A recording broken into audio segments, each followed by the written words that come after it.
Hello and welcome to episode 49 of the Rockies Now podcast. We are a Colorado Rockies podcast. Whether you're a Rockies fan or just a baseball person, you can follow us at Rockies Now on all of your favorite social media platforms: Facebook, X, Instagram, and the Threads page. Thanks for joining it with us today. We have Lewis, aka Mike, in the house from Blake Street Banner. Mike, how you doing? Good, good. It's usually I'm in the background of these, but it's good Yeah. to. I think I'm going to prove to people that I do not deserve you podcasting. you belong to you belong in the big show, my friend. Let's hope so. Let's go. Yeah. So we wanted to do a one with Mike because the recently we had the top 100 prospect list come out, and we had four Rockies come out on top there, or at least up there on the list. And so we want to talk about that with Lewis, aka Mike. So just to kind of help us and kind of give people kind of a better look at them, because Blake Street Banner. Shout out to those guys. They do a little bit more in-depth look at a lot of those guys. They talk everything about the Rockies minor league prospects from rookie ball all the way up to AAA. And so shout out to them there. So I looking at the list, I was excited to see four. Four is really good because looking back a couple years ago, you would have it would have been a huge thing if the Rockies had four guys on the list just like 2 years ago. Now with four, that's really exciting. I'm kind of shocked that we didn't see five. There's an argument where we could have seen five guys on the list, maybe even six, but four is pretty good, Tom. I mean, with Amador, Chase Dollander, he's actually somewhat high on that list. I have him a little bit lower, maybe because of his struggles that he had his last year in Tennessee. And then who was next? I think it was Jordan Beck. Fernandez? Yeah, Yeah. yeah, Yeah, back, yeah. yeah, Fernandez. And then Jordan Beck was the last one. I think it was ranked, what, the 88th? Something like that. 81st. 81. 81st. Oh, 81. Okay. Mhm, So yeah. four guys, really excited for those guys. I think in all those guys, they're already going to be, except Dollander is going to be on the spring training invite list. And so it's something to be excited about. I mean, if we're heading to spring training, we're going to be able to see a lot of those guys in spring training. Well, I think it's also encouraging to see that Amador was ranked in the top 10 prospect rankings for his position, which people could say a shortstop, but he was ranked in the second base list, so that was encouraging.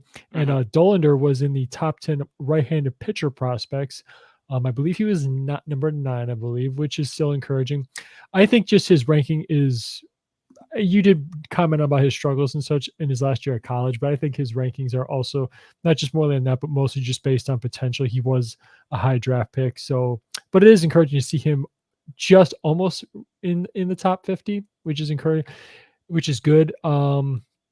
Zach Veen, I believe, if I remember correctly, last ranking he was 99 or 97, I believe, whichever was. He dropped off because as you and I talked about, probably because of injury. But I think, Lewis, you can correct me if I'm wrong, but I read an article that this time last year he was number 27 in the top 100. I believe, is that correct, or am I wrong on that one? No, you're right. Veen was like top 10 mid-summer a year and a half ago. Like Okay. he went to the showcase, had great. I mean, he was like a top household name, and then one bad year, and nobody's talking about. Probably because of the injury, I would assume, right? Okay. Yeah. Well, he'll climb back up. I think he's got plenty of talent for that. So, do you think Julio? I know this guy. He's ready to be in the big leagues, and I think he could definitely be a guy that we might see on the opening day roster. And I know Tom has heard of me talk about before. I'm really high on this guy, Julio Carreras. Was he ever on that list? I don't think he was. I don't think he was ever the top 100 prospect. Yeah. But he's been kind of like always an afterthought for the Rockies. Like we've always kind of had him on our mind. Yeah, he had a really good winter ball. I've heard stuff from obviously your guys' podcast that he had a really good winter ball. I looked up his stats; they're pretty good. Like there's some improvement. He's got some power. I really like that. He even has some speed. But the Rockies, one of the things that they do really well is develop a lot of those middle infielders, and they have a lot of those guys. Dion Jorge, who I really like. He might even hit Double A. He might even get higher this year because of how he's been able to go through the farm system. And Ryan Ritter, I know you like him. I really like Ryan Ritter, dude. He is so exciting, man. I mean, the guy. A lot of people when he was drafted, he was like, oh, he's he's going to be good defensively, but offensively he'll be all right. He'll be a decent hitter. He's proven to be more than a decent hitter in many ways. I mean, in Fresno, he tore it up. I know it's a hitters friendly league in the Californian league, but the guy has real potential to be a very good shortstop in baseball. And the guy already he finished the year in Double A, and here he started in rookie ball basically, and he moved up so many through a couple of farm systems and a couple of leagues. So that's really exciting. Yeah, and So with the yeah, with a guy like Ryan Ritter, like we're not even looking at the offensive output. Like we're like he doesn't have to reach that high of an offensive output for him yeah, to be worth it. His defense is MLB ready day one. Mhm. So we're not asking for 20 home runs a season. We're asking, hey, be passable. And he could be, I think he'll be a backup infielder at minimum for this Yeah. team, which is so mhm, exciting that he'll be yeah, in purple someday. I promise that. yeah. And it kind of reminds me of Tovar too, because when they drafted him, like in the DSL, they were like, "Yeah, his defense is major league ready. It's just the bat that needs to come around." And I think it's going to come around, kind of like Doyle too. Doyle, I think his bat is going to come around eventually. I feel like he gets slept on because I've seen a lot of people, whether it's YouTubers, because I like YouTube, I like baseball, whatever, and so like a lot of people are like, "Yeah, Doyle's is one of the worst." Center fielders in baseball. Like, defensively, he's good, but I think Doyle, he had some power in the minor leagues. I mean, in AAA before he got called up, he was doing really well. And yeah, Nolan Jones, of course, he's not a prospect, but you know, Nolan Jones, man, he's already a top three outfielder. But um, yeah, I mean, a lot of prospects I believe, are being slept on right now. And just the other day, I think ESPN came out with I don't know if you saw it, but they came out with the new farm system rankings, and the Rockies Mhm. fell instead of going up, and which I completely disagree. I don't think they really look at. I mean, it's again like a lot of people have said, whether from Blake Street Banner or Purple Row. I like the really, they have a really good podcast over there with Evan Lang and Skylar Timmons. But I believe the Rockies farm system is severely underrated, and I think it's going to get better. And I think Tyler, who also from Blake Street Banner, he wrote out how the Rockies, they're going to have a very good, bonus pool in the draft. They're going to get a very good pick with, top three. They're going to have a pretty solid draft this year. And so I'm excited about that. So I think the Rockies, like we've talked about so many times before, they deserve a lot more attention in the front office. I mean, yeah, in the front office, but also in the farm system. So keep your eyes out for that. Yeah, I think a lot of people we gotta realize when it comes to nationally ranked farm systems, like Tovar in 2020 was our 29th ranked by MLB Pipeline, and Mhm. people inside the team, people who followed prospects knew Tovar was going to be good, but the national media didn't pick up on it. I think we see that time and time again. Look at the Cubs, I think third baseman. I mean, no reason he should be a top 100 prospect. He just look up his stats if you guys have free time. So I do think there is, and the national media just never puts these guys in the right limelight. They never put the right guys. Like Mhm. Zach Veen has one injured year, and now he's like an afterthought. Like, come on, you know? Yeah. Mhm. Yeah, and with that injury, it really hurts. But again, when the guy is healthy, he is going to be a stud. And I mean, you're looking at a guy that can somewhat turn your franchise around, I guess. I mean, that's really what he was drafted for. A lot of, he was coming out of high school, arguably one of the best power bats in the draft in 2020. So Veen is going to be huge for us. I think he's going to have a big year if he can stay healthy. Sterling Thompson is another guy I really, really like. I think that guy, I mean, all he does is hit, whether it was from rookie ball, Fresno, Spokane, Hartford. He had a little bit of a dip, but yet still he was hitting in the 290s in Hartford. And Hartford is a very pitcher friendly league, especially in Hartford up there up north in the Northeast. It's a very tough place to hit, and he was still hitting very well. I mean, he was getting on base, and you look at his on base percentages in his minor league career. It's look them up. They're really good. And so Sterling Thompson, he's going to be a really good hitter. And I think the Rockies, they're probably going to give him a look at first base. I think maybe at third base as well. I would maybe, I don't know, maybe there would be a point in time where the Rockies trade McMahon and then put Thompson at third base. Maybe that's a question mark. And then Jordan Beck, of course, he's on that list on the top 100. I think he's going to be a really solid hitter in Tennessee. He was amazing. And so, yeah, I mean, there's a bunch of dudes that are going to be huge for this Rockies team. And a lot of these guys might make their debuts this year, minus Chase Dolander. But I think from what we've heard, at Rockies Fan Fest, a lot of people said that Bill Schmidt said that Chase Dolander is not too far away, which is really promising because the Rockies need pitching, and I think they need a guy like Chase Dolander who can pitch high up in the zone with high velocity.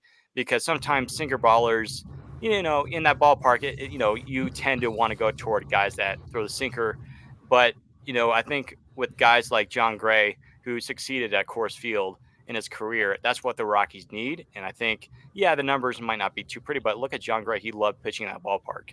And I think Chase Dolander kind of has that profile of like, hey, I'm a dog on that mound. I'm going to do well. I'm going to, completely dominate the other team at Coors Field. Chase Dolander, he's that guy. And Gabriel Hughes, I know he's not on the list, but I guess we're just going down a list of random prospects. I'm doing that because I'm really excited about these guys. But Gabriel Hughes, man, I got a feel for him because he's recovering from Tommy John surgery. But that rotation, I think in the next few years, if it stays healthy, is going to be exciting to watch because Gabriel Hughes, man, I remember last year in the spring training start against the Dodgers, he like carved up the entire roster in like the first 3 innings, and that was the only innings he pitched in, but it was really awesome to see. Yeah, I agree. I look at this farm system. I think it's gonna come down to the pitchers. We have hitters, Thompson, Beck, like Fernandez. We have the guys that can hit. Pitching. That's why last draft we nailed the pitching, and I think we're gonna do it again. At the deadline we traded for just pitchers, Vodnik, a bunch of Angels guys. Like that's what we need to do. And we need that because right now, even still, I don't even think we have enough pitching prospects that I'm excited for the future with. Like we have Sullivan, Dolander, Hughes, like Jaden Hill. I love him, but he gets injured every year. He's pitched 100 innings in 5 years. So I still think we have to hammer home with pitching because, I mean, we've seen this team time and time again be one of the best offenses in baseball, have an electric offense. But here we are with letting up 9 runs a game and the bullpen collapse. Like, it's the same thing. So I really hope we can really hone in on pitching. And if you see with the minor league staff, we've changed a lot of pitching staffs around.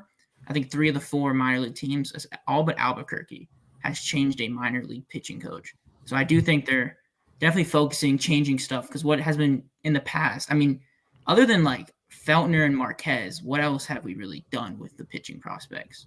Like, not much. Right. Yeah, offense is starting to shape into a strength that it had in the past. I love the 17 offense in particular. That was one of my favorite Rockies offenses of the last 15 years. People would probably push back and say, what about 18? Well, yeah, sure, that was a great offense too, but I just love 17 because Charlie Blackmon, that was an incredible season. He led all of baseball with RBIs from the leadoff spot. So anyway, I don't want to get off tangent here and talk about the past. We want to talk about the present and the future. But I think, of course, our offenses and our position players are starting to take shape as to who could really have us starting to solidify their places on the next Rockies contender. And also, I've said this in the past, but not to mention also, we've talked about there are some positions that have a glutton of talent at the respective spots. Second base is one. So it's also going to start to take shape as who we can afford to trade to acquire possibly pitching assets that can help us. Because as we all know, it's tough to lure free agent pitchers to Coors Field. So, and if these prospects don't pan out, I think trades could be a solid option for Bill Schmidt to, whether it's add to the rotation, the bullpen, whatever the case may be, that could be one of his best options. So you have some of the prospects that we could afford, or even guys like Brendan Rodgers. He's not a prospect, but he's maybe some guy we could afford to trade away. That could be I think one of, if not the better options for Bill Schmidt to upgrade the pitching staff for the next Rockies contending team. Yeah. Did you see today Chase Burns, Wake Forest, like had 10 strikeouts or whatever in like the first 4 innings? Yeah. Tyler sent me that, and the whole Wake Forest team apparently is just straight draft prospects. Like they're gonna be the favorite. What team did he play against? Did he pitch against? Let's see. Yeah, so I'm guessing that Burns transferred from Tennessee over to Wake Forest because last year he was in Tennessee, I think, right? or 2 years ago. I don't remember.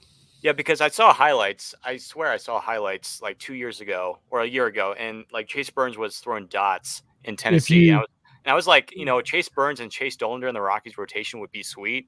And so I'm assuming he transferred to Wake Forest. So because he's now pitching for Wake Forest. So We're gonna um, have the pick too. We have what pick 3 in this upcoming 3, yeah, 34, Yep. 50 yeah, something. Like, we have these picks, and yeah, yeah. I think Depending on the guy. I mean, if it would be awesome if we got Travis Bizana, however you pronounce his name, from Australia. Baza- It'd be, yeah, Bazana. Bizana. Yeah, but at the same time though, you could save your money for a guy like Chase Burns, who's going to be a little bit later, most likely. I mean, it's still early. I mean, we still have roughly like 4 or 5 months until the draft, and there's still going to be a big college baseball season, postseason to go through. But they could save their money, like kind of like what they did a couple years ago with Gabriel Hughes. They got him, low. They got him from lower in the draft, and they then got they depth. got Beck and Sterling Thompson, who were, I think, arguably one of the best draft picks they've gotten in the past few years. And look at those guys; they're already knocking that at the door of the big leagues. Beck is probably, according to Fangraphs, I saw that Beck they're projecting him to start in AAA, which I think I could see that for sure, because you got Mhm. other guys coming up from Fresno or Spokane to start in AA. So I think I really want Burns because we need pitching. They need a guy like Burns who could be maybe a top three, definitely a top three guy in the rotation. And of course, with Hughes and Dolander, those guys are going to be in the top two, top three. And so that's what you need. And the Rockies, they're going to do that. And even if they don't get a guy in the draft that's a pitcher, which I think they will, but they're going to make a trade. I think Stallings, which I think a couple of weeks ago when you guys were on your podcast, were talking about Stallings and some of those signings that they got, Hudson. I think Stallings just tells me it's going to be a trade. It's going to be a trade. They're going to trade him. I don't think I mean, they could keep Stallings for one more year, maybe next year as a backup to Romo, but Stallings for me just feels like a trade. I know Diaz is probably going to get traded if he just continues to tear it up. He could have a down year. I think they ought to trade. Well, anyway, we'll get to the trades, a later date. But yeah. So I think what they definitely should do and definitely should consider, so they could even get better draft picks, is to save that number 3 draft pick to get somebody later in the draft, so they can save some of that pool money. Yeah, I'm gonna pivot back to that point because this time last year, Dollander falling in 9 would be crazy if we told you that. Dollander was top 3 prospect in baseball, and we Yeah. got him at 9. So with college, you kind of got to see right now talking about it kind of feels like not pointless, but to me, Yeah. like we're at 3. We're gonna get our guy. Like the odds that we only want one guy and he goes before us are low. We're gonna get a guy that's gonna help us. Mhm. We didn't win the lottery, but Mhm. we definitely didn't lose the lottery. So that's No. Yeah. Yeah, like I was just thinking about that the other day because I posted on Twitter that I'm dreaming about getting Ethan Holiday in 2025. Because I know that's the guy I want, because that guy, just like, I mean, the Holiday family. I mean, too bad. I think you commented on one of my posts about that a couple months ago, saying why couldn't they be right-handed hitters, and that made me chuckle. But yeah, like I really want Ethan Holiday, but he's going to be 1-1. I think it's going to be, I think, the first time ever for a brother combo to be 1-1 in the draft. I would hate it if he went to Oakland, because Oakland, they're going to be another bad team. They're going to be the worst team in baseball this year, I think, by far. And No, they my didn't worst. get the number. They didn't win the lottery this year, though. That's true, and so it could if it goes to the Dodgers, dude. Like it's not gonna be LA, because I think LA's already, basically, they've already clinched a playoff spot it before. can't be. Yeah. Yeah, so my dream would be, of course, the Rockies. I would hate it if it was like San Diego or any NL West team. But I Ethan don't Holiday, man, I mean, I know we have a ton of outfielders and outfield prospects, but Ethan Holiday is a guy you just can't say no, we're not going to draft you. This guy, kind of like Jackson, his brother, he could help be a big contributor, because with the Orioles, what they've done with their recent ownership sell, and with a lot of their prospects coming up, and even with the trade with the Brewers the other day, man, I mean, they still have a stacked minor league system, and it's going to get better.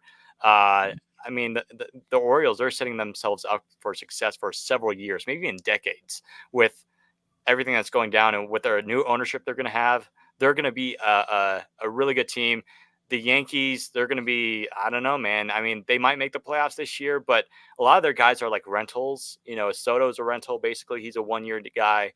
I think, uh, who else is I a think 1 year? Soto was extended. They got Oh, he Soto. was? No, Okay. no, he wasn't. Oh, he He was? wasn't. Okay. No, he wasn't. He's this. No, because remember, Scott Boras is his agent. Yeah. Or Yeah. maybe it's something I didn't see. Last I Yeah. checked, I didn't see Soto get extended. I can't believe that we're like just 2 weeks away. Well, with Scott Boras, you can believe anything, but we're 2 weeks away from spring training, and Scott Boras agents are still out there. Like Cody Bellinger still hasn't signed. Chapman's still out there, Snell's still out there, Montgomery's still out there. Those are 4 of the top 10 ranked free agents this offseason. They're still he's playing the desperation of the owners. That's one of his best top strategies. He waits it out and waits for owners to get desperate, and then he gets the deal either he was looking for or slightly below the deal he was looking for. Mm-hmm. Yeah, Bellinger, no offers yet. Yeah, but the crazy part is 9 years, 270 for Snell. He's a 2-time Cy Young Award winner, but he's 30 years old. And in between those Cy Young years, look at the performance between them. It's been very up and down, not very consistent. I mean, there is no chance I would pay him close to what they're paying Garrett Cole. If I'm the Yankees, what the Yankees are paying Garrett Cole, because Garrett Cole, he's lived up to every dollar of the contract. Putting the sticky stuff thing, a scandal aside for a second year, he has still lived up to that contract. So for Snell, I mean, 4 years or the 5th year option is the highest I'd go for him, to be honest with you.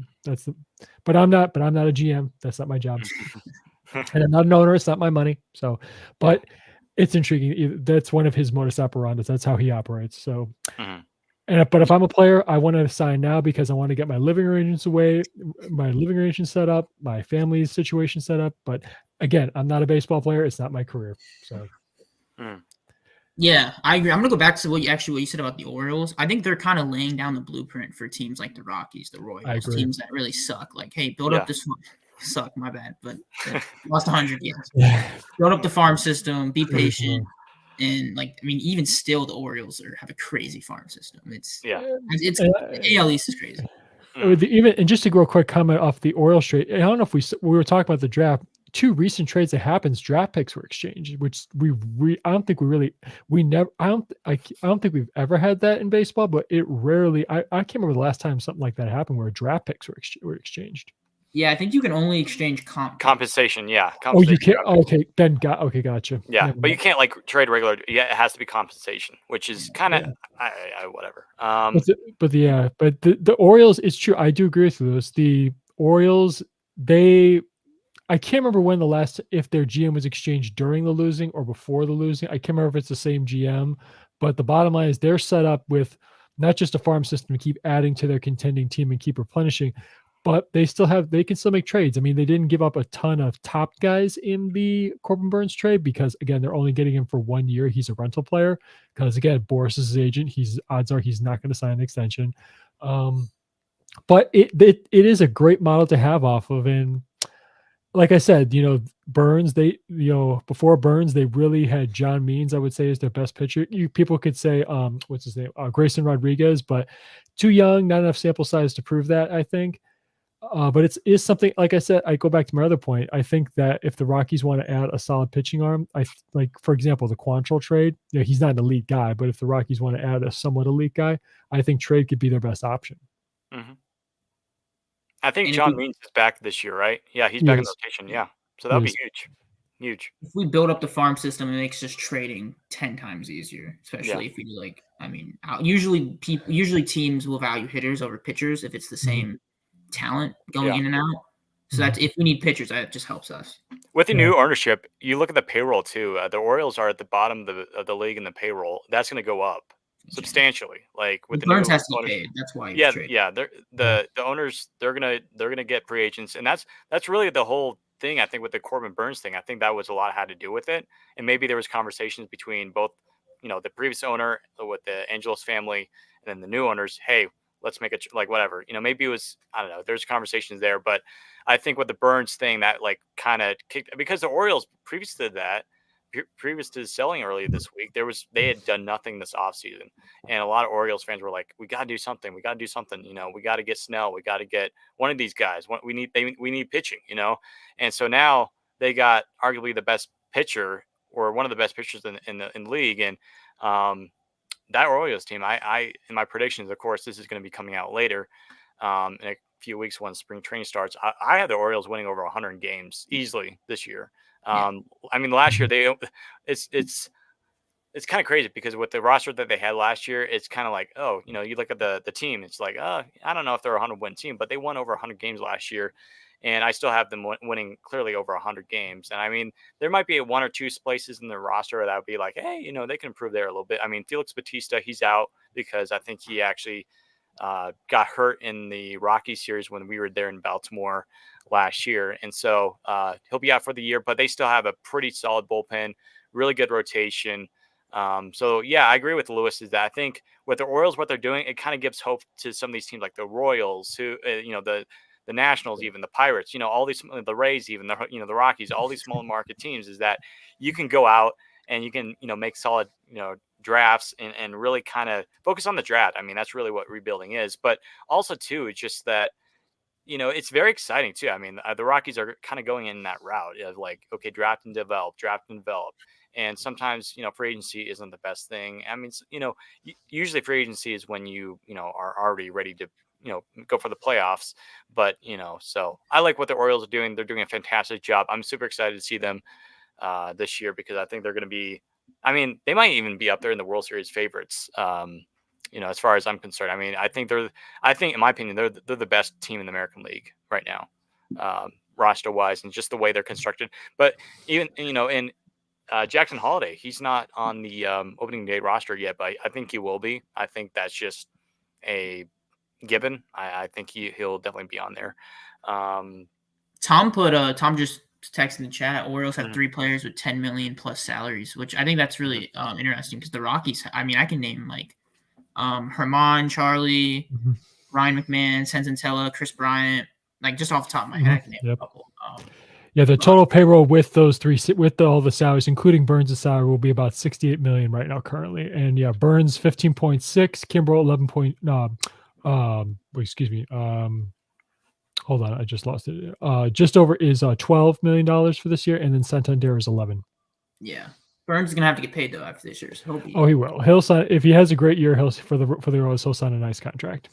And I am worried because it is private equity firm that bought them, so it's not like a person that had like it's not like Steve Cohen, like who like really cares. It's a private equity firm. So. I think what's his name? David Saberstein. I can't remember what the guy's name is. He is labeled as the controlling owner. You're right. On paper, it's a private equity firm, but I think he is the quote unquote individual who's the controlling owner. I believe.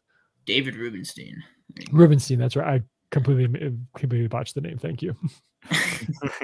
But yeah, it's that whole situation with the Angelos family. Whew, that was getting ugly. Well, did you see? The A's owner wants to like disband the team for 3 years until they get a new stadium. That guy is a dum-dum. He is that guy should never be allowed to speak in public again. If I'm the team president, I would advise him, don't speak again. And I don't want to go into a thing about what is wrong with that guy, what's wrong with that franchise and everything, but that guy is just, that whole situation is just not going well for them. It's just awful. And unfortunately, Ross Stripling just got traded there, so he has no choice but to go there. Yeah. Yeah, I was watching the Faltori interview, or like they were talking about it, and they were like, man, we feel bad for that guy. And I do too. I mean, you're going there basically with the stadium, with the, rats in the clubhouse and everything. It's just, and the Rockies are going there this year, I think. I forget when, but they're going to Oakland. And I think it'll be the first time since 2020. But yeah, it's just a messy situation. But other than the A's, I think there's, the Orioles are setting the stage for a lot of these teams like the Rockies to, improve the farm system, build, draft, that sort of stuff. And, and look at the Orioles just a couple of years, kind of like the D-backs too. The D-backs are kind of doing the same thing the Orioles are doing, or at least they did, a couple of years ago. They were really drafting very well. They're still drafting. They're making trades. And, a couple of years ago, the D-backs, they weren't making a ton of trades, but they were just focused on the draft. And we're seeing that with the Rockies. And I think Bill Schmidt is, he hasn't been perfect, but I think he's doing a lot better job than Jeff Bridich, the previous GM. I think he's more focused on the draft, and he's, because he was a guy in the front office that was focusing on, he was a scout basically. And Tony Walters, him back in the organization is really cool. He'll be, is it a bench? Is it Lewis? Is it a bench coach, right? I think it's ACL batting coach or bench coach, Okay. something. Yeah, I I bench think you're coach. right. Yeah. And so he'll be back. That's awesome. And then, like you alluded to, the Rockies, they got some pitching coaches from other organizations. I saw one of them was from Tampa Bay. Tampa, yeah. So, yeah, That's that's promising because the Rockies, they're bringing in some other guys from other organizations, especially pitching coaches. And I like Tampa because, they got Herman from Tampa, but Tampa Bay's they've had all the They could success in be the like world. nowhere. Yeah. Yeah, like they know how to develop pitching, and so that's a huge positive. And then just early in the week, they got a scout from the Twins who was basically Oh, cut by the Milos. Twins. Bill Yeah, Miles, yeah. Silas. Yeah, Yeah. one of the best scouts according to a lot of people in baseball. One of the best, especially in terms of independent ball. That's really promising as well. I'm very excited about that. So the Rockies are adding some guys to their farm system in terms of player development, which is really really cool. So it tells you that they're really trying, and that's a comforting thing too, because a lot of people sometimes say, "Oh, the Rockies aren't trying, or they don't care about winning." No, it's they're trying. That's why they're doing all these players, because they're looking at the teams like the Orioles. Man, I mean, they're super exciting. They're gonna probably win the division. They might heck even be a World Series favorite, going to the year. So that's why the Rockies are doing what they're doing, because they're kind of following the strategy and it's working. It's a working strategy. Arizona, it worked. They went all the way to the World Series this past year. So it's sometimes like Tom and I have alluded so many times. Sometimes when you spend a lot of money, it doesn't guarantee you a championship. Like the Dodgers, I don't think they're going to win the World Series simply because I don't like their pitching staff. Too injury prone. Yeah, you look at the guys, you Yeah. might think, oh yeah, that's a really good rotation, but basically the entire rotation, they could completely blow out their arm on opening day, and then their season is done. So their lineup is good, but I just don't trust some of these big teams like the Dodgers. The Phillies completely choked in the playoffs last year to Arizona, who had a less of a I guess exciting roster, because the Phillies, you have all those guys, Romuto, Harper, but I Arizona like, overachieved. yeah, Arizona definitely overachieved. yeah, and I don't know. Do you think they'll have a down year this year? I think they might fall back to earth a little bit, but I still Yeah. expect them to be good. I think like if the expectations in Arizona are World Series, then yeah, they're going to be a little Yeah, disappointed. I agree. You're going to be Mhm, disappointed with that one. I would agree with Lewis's assessment. mhm. They'll Yeah, get to they'll definitely be a play. I see them being a playoff team, but World Series again, I don't think so. mhm, There a lot of things would have to go right for them, like they did last playoffs. Yeah. mhm. Steven, I like what you said. You brought up Bill Schmidt and Jeff Bridich. Like he was awful, but I also think he was just like a yes man for Dick Like Monfort. Monfort, I think yeah, Monfort was the GM. Monfort even said after the fire or after Bridich left, like he needs to step back. And I think we've seen that a lot more. Like we're trading for yeah, prospects, and Mhm. yeah, a lot of people they get caught up. I don't think Dick Monfort's close to the worst owner in baseball. I don't even. yeah, yeah, Sure, he gets caught up in his own ego, but he pays the yeah. players.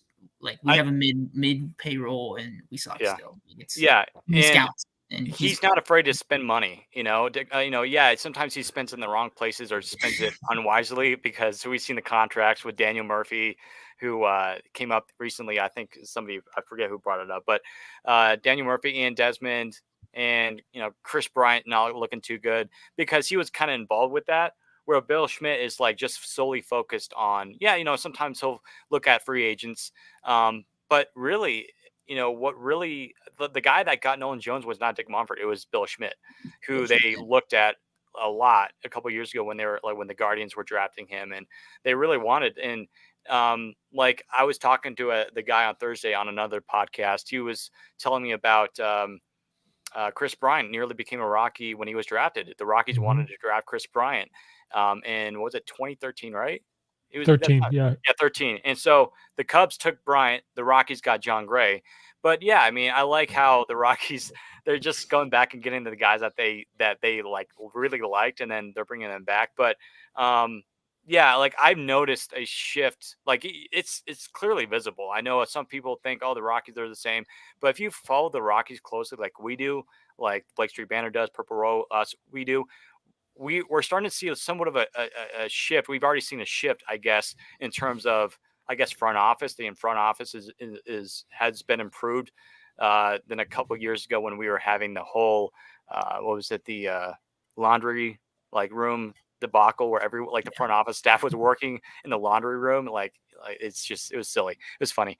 And where now it's a little bit more okay, it's more structural, I think. Um and I really like what Bill Schmidt is doing and what he's done so far. The Rockies, it's some of the stuff. I think they have a plan, and we're seeing it right now. And I think Dick Monfort, he hasn't, like you said, Lewis. I don't think he's necessarily as involved like he used to be, because I think he realized, because really Jeff Bridich, like you said, was kind of like a puppet for Dick Monfort. Like, yes, okay, yeah, and I think really in many ways, I think this is something I've heard, but also from just what I've seen as a Rockies fan. I think the Arenado trade was probably 70 to 80% Jeff Bridich. I think just a relationship between those two guys, they hated each other. Nolan didn't really like him at all. And so Dick Monfort, maybe he had a little part of that as well. But yeah, Bill Schmidt, he's done an incredible job. And just with him and the prospects, and I like what they're doing too, is they're bringing back a lot of former players to come back to the organization and kind of I guess be leaders to those guys that are coming up. And I like how I think Pedro Stachio, famous Rockies pitcher back in the day, he's in the ACL, I think. No, he's in the DSL leagues. He's an instructor, pitching instructor, so that's really cool. So I like what the Rockies are doing. They're bringing back a bunch of these dudes that played very well, had great Rockies careers, and they're they could be going home and just retiring and just ending it all, but no, they're coming back and working for the organization, which I think is just completely awesome. I really like it as a Rockies fan, and it kind of brings a smile to my face whenever I see stuff like that. It's just like, hey, there is hope. There's hope on the horizon for Rockies fans. Yeah, ever since the Chris Bryant trade, I mean, I would be nitpicking if we're picking up mistakes that the front office has made. Like maybe not Mm, trading Bard in 2022. Like yeah. sure, that's a mistake. But like in terms of like ruining a franchise, they've done nothing that I think has like hurt us. The Nolan Mhm. Jones trade was like amazing. Like come on, I'll give them their flowers for that one. I mean, Yeah. Yeah. And it would be cool if they made a trade like that again. It's just that, with pitching, because I know with Rogers, I really like Rogers, but this day is going to come whether we're going to trade him or cut him, from the roster. And it would be awesome because I know a couple years ago a lot of people were unhappy because there was rumors about, oh, we were going to trade Rogers to Miami for Edward Cabrera. And I like that trade a little bit because Cabrera, he completely dominated Coors Field. But the funny thing is, I think this past year Cabrera pitched at Coors Field, he didn't do so well. Like he didn't even get into the fifth inning, I think. And so I mean sometimes you have the starts like that. But um the Rockies still, like every front office has their issues or they've had their problems or their hiccups, but except the Braves. I mean, they like Anthopoulos, man, that guy is. I wish he was kind of in our front office, but I've seen it definitely. There's been an improvement in the Rockies front office, which is again really promising to see. But um, I'm just excited for the season because I feel like yeah, it's going to be another down year, but again, there's so many guys that I feel like need closer looks, like we were just talking about. And I guess we'll finish off the podcast tonight talking about, some of the guys that have been invited to the spring training, with invites. One of the guys I'm really excited about is Aaron Schunk. The guy, I'm kind of surprised he didn't make his debut last year because I remember at the end of the season, there's, of course, Hunter Goodman was basically a lock. He's going to get his debut. But the other guy I think was very close was Aaron Schunk because all year last year in AAA, he was doing pretty well. Like he was a consistent. He never really got, cold. He never really got any, oh, he's not doing so well. Aaron Schunk, very good defensively. I remember seeing a highlight, and I think you guys posted it on your Twitter of him making that diving catch onto the tarp in, near the stands. And Schunk, very good defensive guy. And I really like Schunk. I think he'll make his debut this year, especially if he, plays well in spring training. If not, I mean, I still think he's going to eventually make that call to the big leagues. And I'm happy that he didn't go in the Rule 5 draft because he was eligible this year and nobody picked him up. So I'm happy about that. Ryan Ritter, which we talked about earlier, I'm excited about him because I think he has a chance. If he does what he does last year, he's going to be in purple by the end of the season. I think he'll be a backup to Tovar at shortstop. Bud Um, Black loves his infielders that can play multiple positions. yeah, Mhm. utility guys. Yeah, and Bill Schmidt, we know that Bill Schmidt loves those guys. Hampson. He's now in Kansas City, but he was one of those Castro, guys. Harold No, Castro. yeah. Wait, actually, no Profar either. Uh, Castro. yeah. Well, and that's it. Another thing too. I know I'm going to get off the rail here, but who's going to play? Who's going to be the outfielder? I mean, Lewis, we could do it. I mean, you could do it. Yeah, no, you guys just brought me back to Profar. And never mind, the front office didn't make a mistake last year. They signed Profar Yeah, for $7 million. yeah. And Harold Castro. I mean, he had Castro was like, cheap though. I can deal with him. yeah, he Cheap. was. I mean, I'm kind of surprised we didn't DFA him last year, but Yeah, same for the whole season. Harold Castro. yeah. Carson Palmquist and Joe Rock are two No. other guys. I think the closest guy is probably Joe Rock. Would you agree with me on that? Yeah, I think Yeah. Palmquist still has not a long way to go, but he's still got some like refining to do. But Mhm. Joe Rock, he'll definitely. I mean, must He watch. looks, yeah, I don't know, just the way he pitches. I mean, it looks kind of like Cal Freeland 2.0. I mean, it's just, I like it. Palmquist, he's going to be a great pitcher. I like his, because I remember when he was drafted, a lot of people had him to be like Chris Sale looking kind of delivery, Yeah. kind of like with a side slinger. So, hopefully he's not the injuries. Knock on wood. I'll let me find some wood. But yeah, I mean, there's a bunch of these guys are going to be out in spring training in a couple of weeks. I'm super excited because I like, of course, very bummed that we won't be seeing Chase Dollander, but Dollander, I think he's going to probably move through the system very quickly. Like he could even start in Double A. I wouldn't be surprised. I think the Rockies are very high on him, and Yeah, like I I think said, he'll I spend think 2 weeks in single A, then he'll be in double A. yeah. And I know there's I think what was it? I was listening to your guys' podcast, and there's like, I don't know, debate whether he should start in single A or in double A. I'd like to see him start in double A because I feel like he's more. I feel like he's ready. He's ready to take that step. And like the guy, I mean, he was good in college. I know he gave up a lot of contact in his final year, but I think Dollander is kind of like John Gray. A lot of people have. He has similar, like they're very similar in the way that they kind of have their deliveries. I think, however, John Gray's velocity was a little bit lower than Dollander. Dollander has higher velocity and a little bit more umph on that fastball. So, yeah. So Dollander, again, bummed that we're not going to see him, but there's definitely Joe Rock, Palmquist. Am I missing anybody else? I'm looking at, Jaden Hill's an interesting one yeah. because he's only pitched 147 innings throughout Mm, college and major league. He was like, if you guys remember out of LSU, he was touted to be like a top 5 pick. He was this high ceiling guy. He gets injured every year. It's his last year before like we lose him in the Rule 5 draft potentially.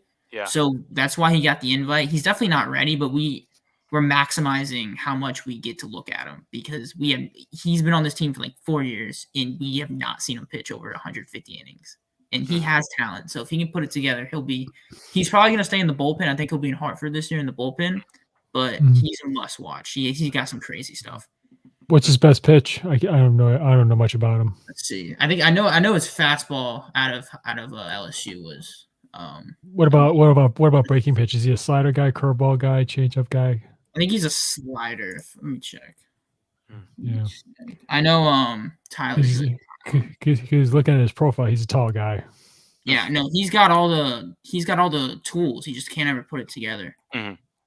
Which is tough to do. Which is tough to do when you keep getting injured. Mm-hmm. Yeah, fastball changeup looked like his best pitch. But I know his fastball is his most successful pitch. But that's why he's going to stick to the bullpen because he's only two pitch pitcher.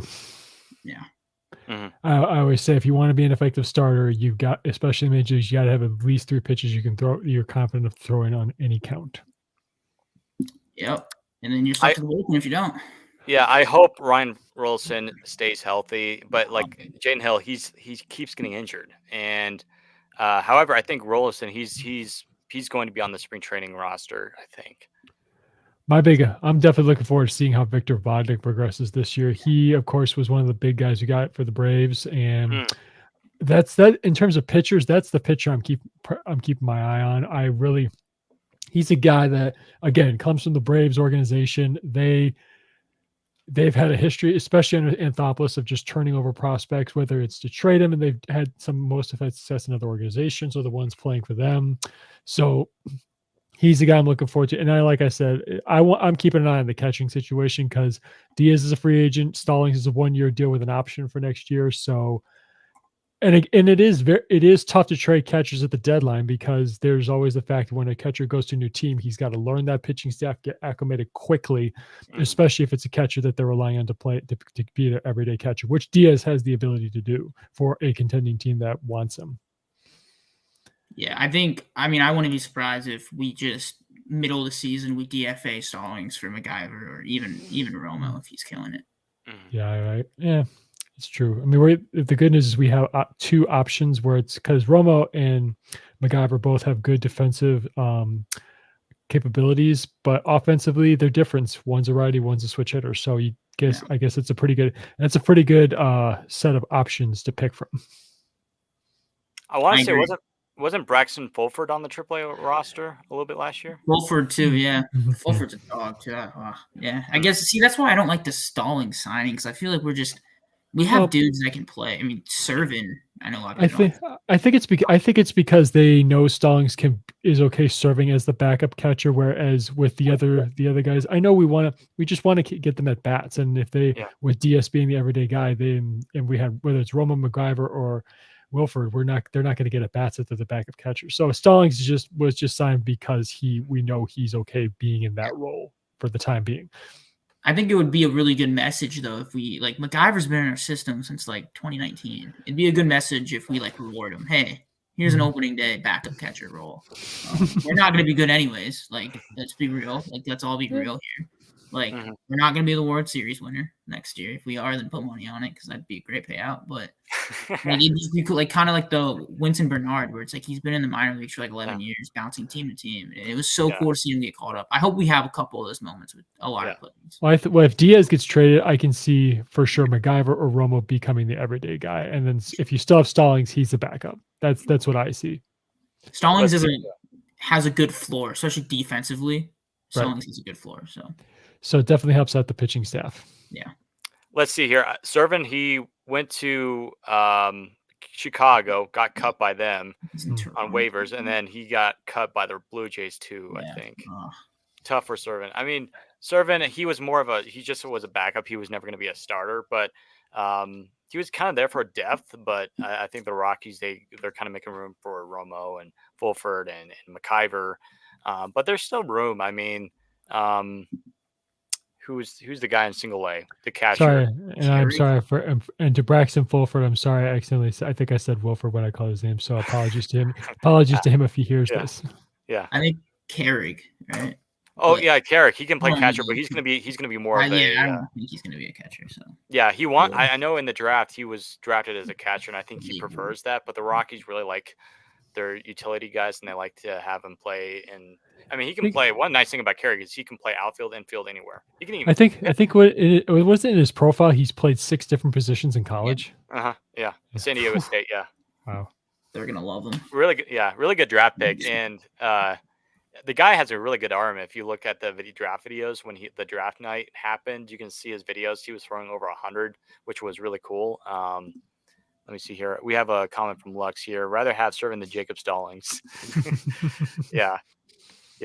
I mean, Carrick. I mean, the guy he could probably if he was a catcher, he would guarantee throw somebody out. I mean, he has a strong arm, but like Lewis said, I think with the way the Rockies are right now, I think they already set up for Romo and maybe even Fulford or MacIver. MacIver, I think and one nice thing is that he was in the picture for the Rockies.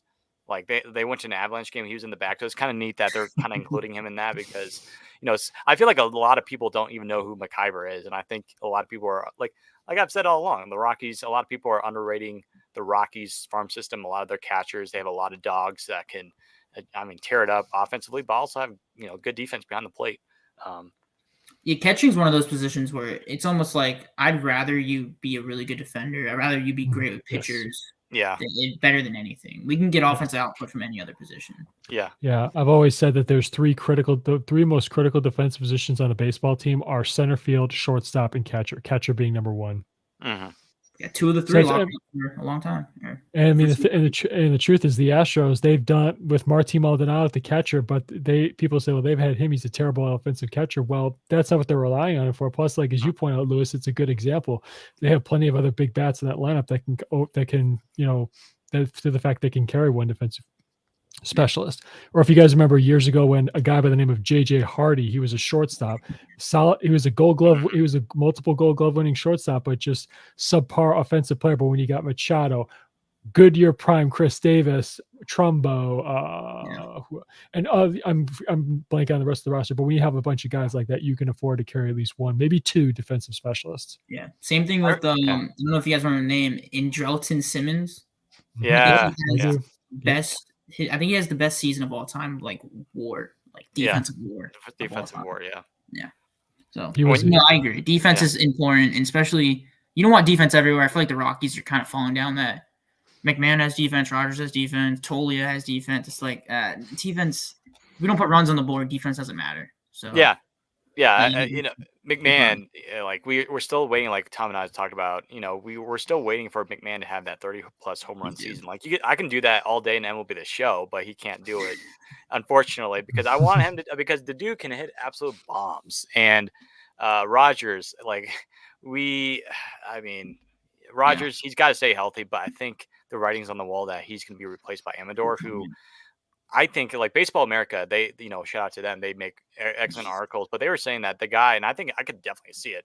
And it's kind of funny too, that Baseball America in the past have not been friendly to the Rockies farm system, but they have Amador potentially being a batting title winner in the National League. He's got some great contact skills. Dude, I like how he's grown his hair to look like dreads. I just love that. It just, I don't know. It's something about the dreads. Just, I like him. It just makes me really excited. Let me see. Oh, Lux, another comment says, trade Rogers for pitching, call up Amador. Yeah, I mean, I know. I feel like that's it's on the horizon. It's going to happen. Either he's going to get traded or cut. This is, I don't think Rogers, I hate to say it, but I don't think Rogers is going to have one of those years where it's like, oh, he just out of nowhere hits like 25, 30 home runs. I mean, it could happen, but it's just that in the minor leagues, he's also, just like he's had in the past several years, he's struggled with injuries, and he just hasn't proven to be what the Rockies wanted him to be when he was drafted in the first round. Yeah, he was like a really high drop pick. A lot of people had him being the guy right behind Tulo, and then came Story out of nowhere. Story was a guy that was in AA, AAA. He was all right. Strikeout numbers were high, but then Story came out of nowhere and became a MVP guy at shortstop for the Rockies for several years, and really helped the Rockies go to the playoffs in 17 and 18. Nobody really saw that coming. A lot of guys thought, oh, Rogers is the next Tulo. Well, in terms of injury, yes, but offensively, not even close, unfortunately. But I mean, Rogers at the end of the season this past year, he got hot, but it just, come on, man, we need you to be healthy. He's I think Rogers is slept on. He's a good offensive player. I think he led the team in batting average 2 years ago. I mean, his floor is so high because he plays Gold Glove defense. Last time we saw him play a full season, he was probably our best player, if I'm not mistaken. In 2022. I think I don't know why Rockies fans are so anti Brendan Rodgers. Look, we won like 50-something games last year. I don't think we're in the position to be throwing away talent that we know that we have. I look at Rodgers and he was like third overall pick. I don't think we've seen the best of Rodgers yet. I can say this. I'll use a comp example. I'll use a comp example. Me being a White Sox fan, I can think it's similar to what you White Sox fans think of Yohan Moncada. He was the former number 1 overall prospect. They traded Chris Sale for him. There was just, White Sox fans' expectations for him were just sky high. We thought he was going to be the leader of our team, be an MVP. And of course, those expectations have tankered everyone's opinion of him. I think Rodgers is the same thing. He was our number 1 prospect in our farm system for, I think it was 3 consecutive years. So with that ranking and the expectations that come with it, we just have had such an envision of Brendan Rodgers just being that star, leading our team to the world's, to the playoffs and the World Series. So I just think that that's why we're so down. I don't want to say, I'm not sure the right way to say down on him. We're just so, I guess we just have Reluctant correct. That's how it is, and that's why I think we're just so willing to say get rid of him or whatever. But I agree with you. We can't afford to give away talent that has shown potential at this level, and and given the fact that we're still in the phase of the rebuild that we are. Yeah, I love Rodgers. I'm high on Rodgers just because, like, when I became a Rockies fan, that was kind of like our prospect. I saw him blossom. So I don't know. I remember we sent him down to like Albuquerque for a couple games because he was doing so bad, and then he came back and then was our best hitter. So 3 home runs. He was the last 3 home run game. So somebody put out that today on the stat, like last guy to number 3. I agree with you, because the worst thing would be is that we trade Rodgers and then he just becomes like a superstar on another team. It's just like we don't want that to happen. Like, Mike Tauchman, a guy that I know a lot of you who are listening know who that is. Mike Tauchman, who we traded, I believe, was it to the Yankees for a Phil Deal back in 2019. He became a big guy in New York, and then of course he's played with the Giants and the Cubs. Mike Tauchman was, I feel like the Rockies didn't give him a closer look. Clearly, I mean, the guy, if the Rockies would have kept him, I think he could have definitely been a starting center fielder, outfielder at least. And I think I don't want that to happen with Rodgers. We need to give him 1 more year. Well, I think with Tauchman, there was just no at bats to give around because they were trying to contend, they were trying to win. And with Blackman and all them guys out there in the outfield, there was no at bats for him, unfortunately.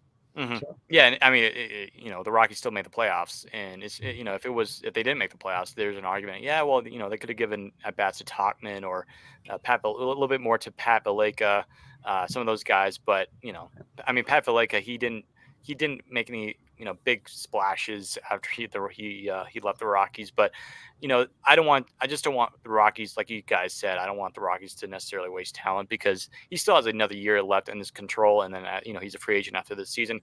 And I mean, in some ways, if he just is not having a good year, or if he's having a decent year, yeah, you could trade him, but I would rather wait and see, because again, don't waste his talent. And one thing that would be very important is that, again, somebody pointed this out, that Rodgers has only played, I believe, one opening day in his Rockies career. All the other years he's been on the injured list, because last year he was injured in spring training, and then a couple years before that he injured himself. He was stealing a base, going to second base in spring training, tore his hamstring. So fingers crossed that he can stay healthy this year, because the Rockies, like Lewis said, we need to keep him healthy, and he needs to stay healthy, because when he's healthy, he can be one of the best hitters in our lineup. His last healthy season, he had 4.3 WAR, which like that's a lot. that would be more than any of our guys last year. Yeah. Right. Yeah. It would be. So, give him 1 more year, and we'll see what happens. And if in Amador, I don't expect Amador to be ready, because I know there's some people are like, oh, bring up Amador now. It's just like the guy, he spent some time in Double-A, and I think he still needs a little bit more developing. He's still young. He's like 21, something like that. So give him more time. Yeah, Tom just pointed out, Rodgers this is his last year of arbitration.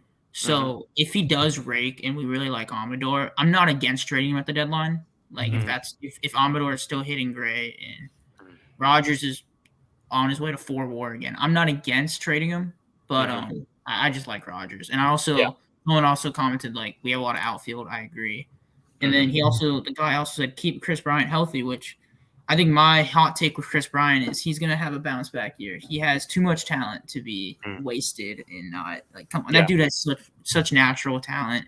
We've seen him for like 80 games or like 100 something games. We have not seen a full sample size of Chris Bryant. He's going to be playing a lot of first base, so he's not going to get injured. I think this could be like, I think if he stays healthy and he goes back to normal, he could win the batting title. And people forget that he was an all-star back in 2021 with the Cubs, and and he had a great year too. I mean, he led that Cubs team, and the Cubs, they weren't like all that good because we all know what happened. They completely tore up their team. They got rid of Baez, Rizzo, but Bryant, I mean, it was kind of, I think Tom alluded to a couple weeks ago, is that was like the year where, like the last year where a lot of the guys from like the 2017, 2018, 2019 Cubs were on the roster, and so they were spreading out. But Bryant, I mean, he's still young. It's not like he's Ian Desmond or Daniel Murphy years old. He can still contribute. I mean, in 2022, when he was healthy in those 40 some games, he hit over 300, I believe, and on base was really good. He got on base, and you know, in this past year, you can't help getting hit in the hand and breaking your Yeah, finger. You yeah, I was can't at help that it. And game. people were blaming Chris Bryant for getting injured, and saying, oh, all he wants is the money grab. And I'm like, dude, like you can't help getting. I mean, go ahead and step in the batter's box and try to put your hands out and get hit by like a 100-mile-per-hour pitch or a 90-mile-per-hour fastball inside.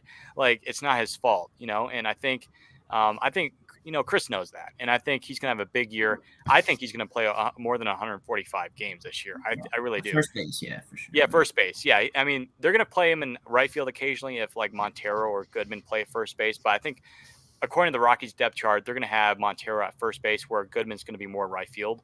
I'm okay with that, and I think even Bud Black even alluded to that they might even put Goodman occasionally. Goodman can catch too, which I kind of forgot myself because I was looking at some of his numbers and some of his years in the minor leagues.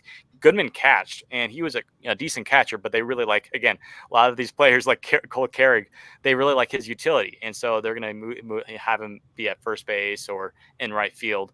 But yeah, so yeah, Brian, he's gonna have a good year, I think, and Yeah. I I think he's gonna hit like at least 25 homers, somewhere Yeah, around there. he stays healthy. I saw a post that like it was like Reddit, like it says Chris Bryant might not like Colorado, Hmm. and if he doesn't, the only way out is if he plays good. Like, that is the only way out of this place. Right. Yeah, yeah. Well, and then it's in his press conference when he came here, he's like, I chose to be here. Like he could have chosen the Mets, who really wanted him. The Phillies really wanted him because Bryce Harper was trying to recruit him over to Philadelphia, and that's why they got Castellanos instead. They were going to get Chris Bryant, but when Chris Bryant went to Colorado, they got Nick Castellanos. And Chris Bryant wanted to be here. It's not like, oh, he just did it for the money. Chris Bryant, he had so many other options, and he chose the Rockies. And I think Bud Black, I like how he says Chris chose us, and that's why I'm a big Chris Bryant fan. I have several of his T-shirts. And I'm a big fan of Chris. I was a big fan of him when he was with the Cubs.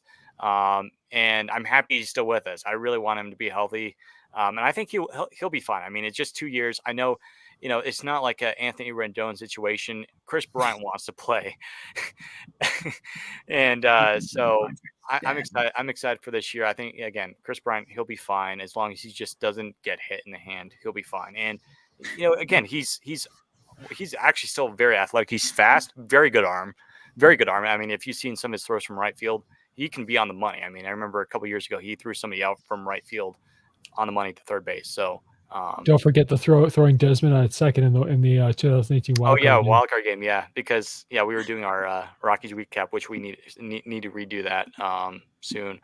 Trades Jacob Stallings at the deadline as well. Make Drew Romar starting catcher. Maybe trade Diaz. I don't know. Who's Diaz, trading for Jacob Stallings? Like, what team is yeah, trading for Jacob Stallings at the deadline?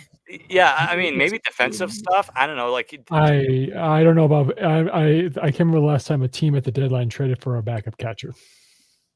And let alone the Rockies backup catcher. yeah. Oh yeah, there you go. Well, 2017, Luke Roy, he was a starting catcher though. I was thinking of Luke Roy, but Luke Roy was more of a starting catcher. Yeah, I mean, this guy was picked up off the street.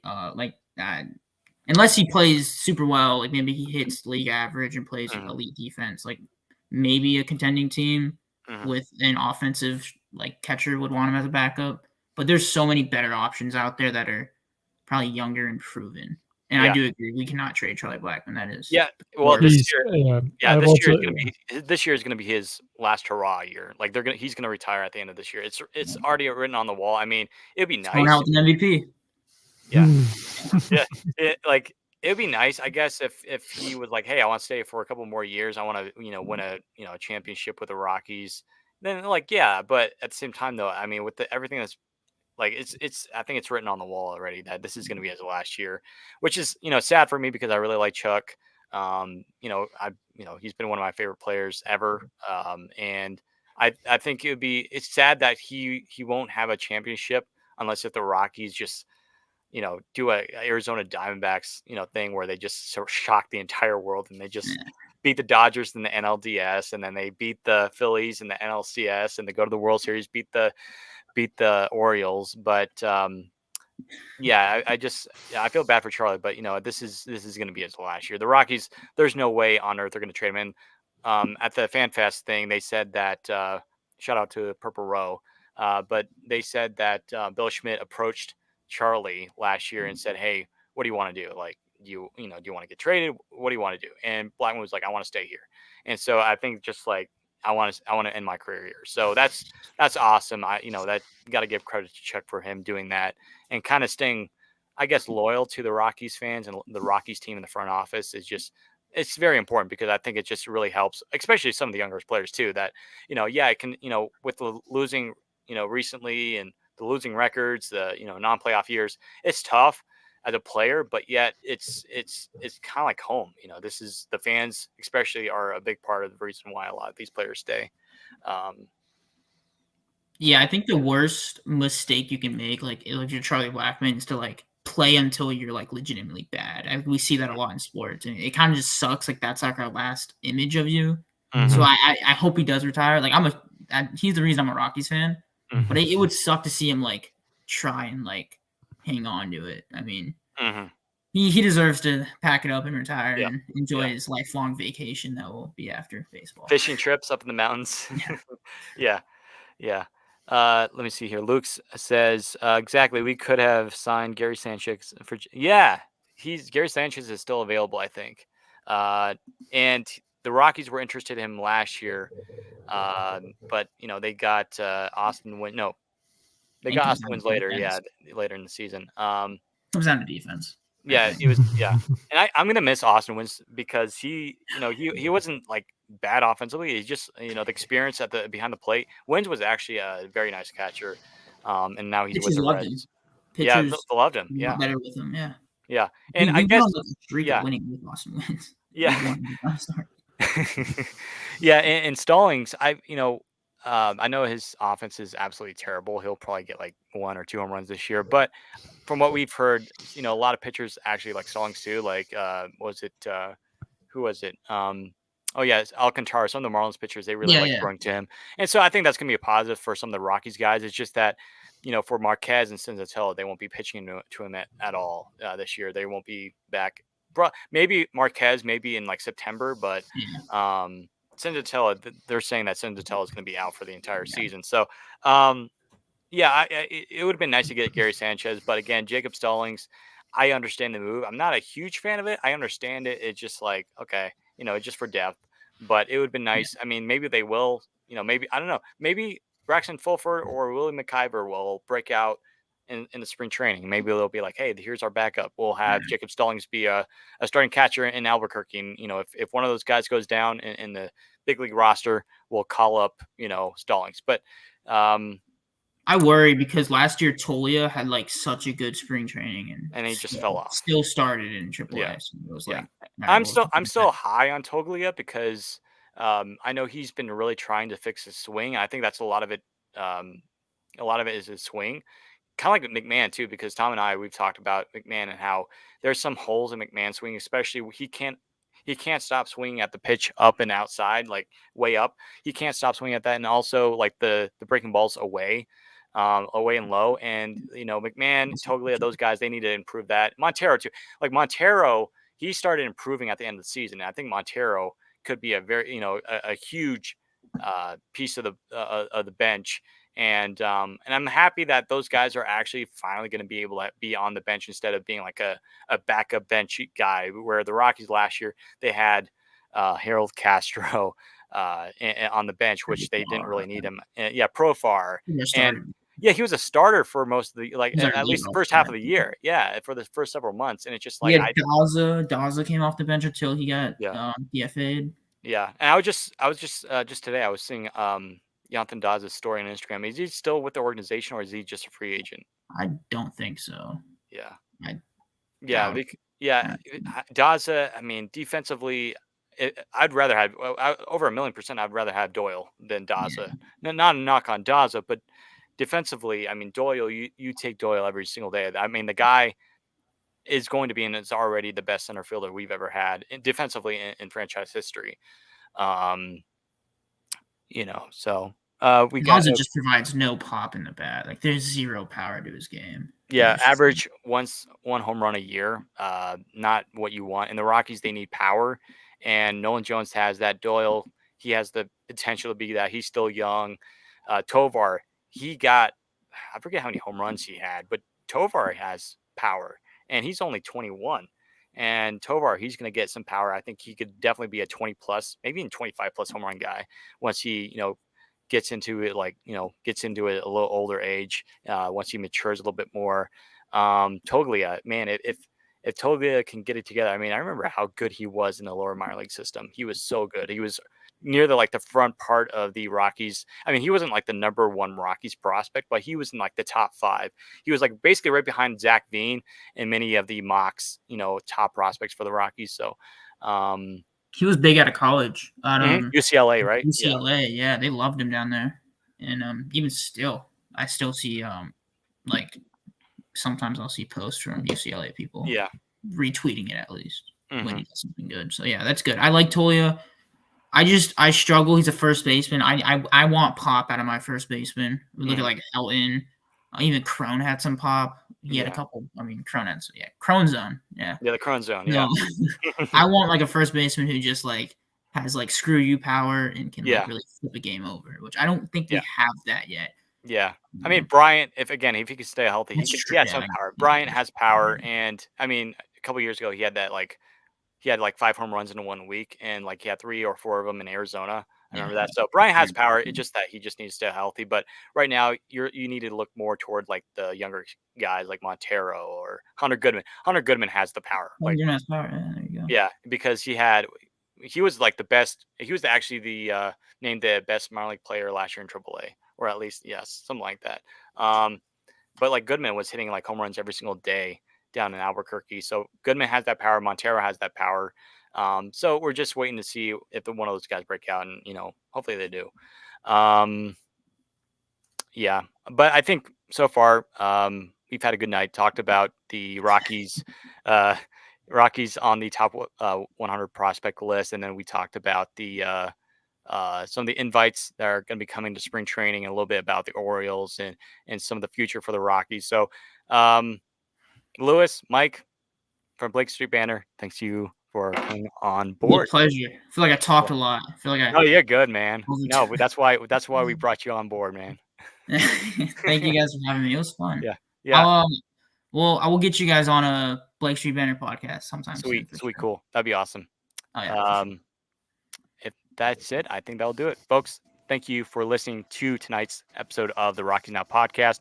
Feel free to follow Blake Street Banner. Check them out on Twitter, Instagram, your socials. Check them out. Highly recommend. They cover the Rockies minor league prospects extremely well. They do a podcast, all that sort of good stuff. Check them out. Thank you for listening to this edition of the Rockies Now podcast. Feel free to rate, review all of our social media pages at Rockies Now. Hope you have a great night, everyone. And as always, go Rockies. Rockies.